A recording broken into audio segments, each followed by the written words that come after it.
आपलं स्वप्न किती मोठं आहे? आणि त्याहून महत्त्वाचा प्रश्न, आपण मोठं स्वप्न बघायला घाबरतो का? मित्रांनो, लहानपणापासून एक गोष्ट मनात बसवली जाते, जास्त मोठा विचार करू नकोस. आपल्या आवाक्यात नाही, जास्त उंच उडायचं नाही. आणि हळूहळू काय होतं, आपल्या स्वप्नांची उंची कमी होते.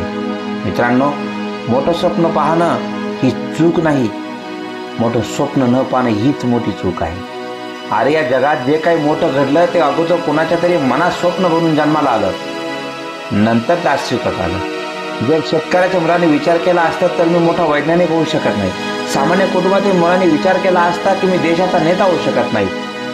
तर मग महान व्यक्ती प्रेरणा देत नसत्या. मोठे स्वप्न पाहणारे आधी वेडे वाटतात आणि नंतर ते इतिहास घडवतात. पण मित्रांनो, स्वप्न पाहणं खूप सोपं आहे, पण त्याची किंमत द्यावी लागते. मोठं स्वप्न म्हणजे मेहनत, मोठं स्वप्न म्हणजे संयम, मोठं स्वप्न म्हणजे धैर्य आणि सर्वात महत्त्वाच्या लोकांच्या बोलण्याकडे दुर्लक्ष करण्याची ताकद.